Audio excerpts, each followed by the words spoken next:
Angina क्या है? Angina chest में फील होने वाला एक्यूट एंड सडन पेन है।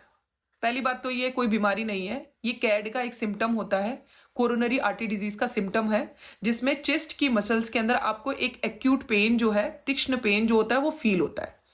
अभी बात ये आती है कि ये किन कारणों से पेन जो है वो फील होता है। तो बहुत सारी ऐसी गलत आदतें हैं जिनकी वजह से ये एंजाइनल पेन आपको फील हो सकता है। ऑब्वियसली कैड हो जाएगा तो उसकी वजह से आपको एक्यूट पेन फील होगा। अभी बात ये आती है कि कैसे पता चले कि ये कैड की वजह से जो है पेन हो रहा है। तो उसके लिए या तो ईसीजी करवाई जाए या फिर एंजियोग्राफी करवाई जाए। एंजियोग्राफी के अंदर ब्लड वेसल्स के अंदर ही देखा जाता है कि कहीं कोई प्लाक जो है वो तो नहीं बना है।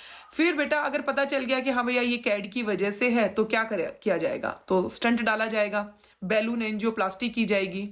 और ये एक्चुअली दोनों को मिक्सचर जैसा ही होता है कि एक बैलून होता है हीलियम से जिसको हम भरते हैं, उस बैलून के ऊपर स्टेंट जो होता है ना उसको लपेटा जाता है और ब्लड वेसल्स का वो हिस्सा जहाँ पे प्लाक जमा हुआ है वहां पे इस स्टेंट को रखा जाता है और हीलियम गैस भरी जाती है। जैसे जैसे बैलून फूलता है स्टेंट वहां पे फिक्स हो जाता है, एक एक्स्ट्रा हम बोलते हैं पाथवे जैसा, क्योंकि ब्लड वेसल्स की वॉल जो है वो इलास्टिक होती है तो एक एक्स्ट्रा पाथवे क्रिएट कर देती है। और फिर क्या होता है, उस स्टेंट के थ्रू, उस पाथवे के थ्रू ब्लड जो है उसकी सप्लाई आपकी हार्ट की मसल्स को हो जाती है।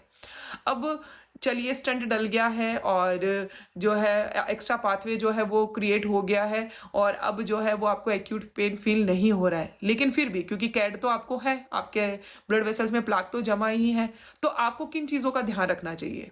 तो देखो ये होता किस वजह से, एक तो स्मोकिंग की वजह से होता है, एक एक्सेस में मील अगर आप ले रहे हो, बहुत ज़्यादा फैट कोलेस्ट्रॉल वगैरह आप ले रहे हो तो इस वजह से आपको होता है, या फिर अगर कैड आपको हो गया है और एंजाइनल पेन आपको फील हो रहा है तो इस कंडीशन में जब आप एक्सेस में एक्सरसाइज करेंगे, क्योंकि ऑक्सीजन की सप्लाई भी गिर जाती है हार्ट को और न्यूट्रिटिव कंटेंट भी हार्ट को नहीं मिल रहे हैं, तो ऑब्वियसली उस टाइम पे अगर एक्सरसाइज बहुत ज़्यादा हैवी करेंगे तब भी आपको ये फील हो सकता है। तो और एक और चीज़ है स्ट्रेस तो हमें लेना ही नहीं चाहिए। स्ट्रेस अगर में आप बहुत ज़्यादा रहते हैं, बहुत ज़्यादा टेंशन अगर आप लेते हैं तो इस वजह से भी ये एंजाइनल पेन जो है वो आपको फील होता है। तो बेटा ये जो एंजाइना है, इसी एंजाइना को हम एंजाइना पेक्टोरिस भी कहते हैं, क्योंकि हमारी जो चेस्ट की मसल होती है उसका नाम होता है पेक्टोरेलिस माइनर एंड मेजर, तो उसी पे इसका नाम भी है। तो ये है सिम्टम ऑफ कैड, तो इसे याद कर लीजिए। आज के लिए इतना ही, और अगर चाहते हैं बीमारियों के बारे में जानना या और टॉपिक के बारे में जानना तो मुझे फॉलो कीजिए। चलिए, ऑल द बेस्ट।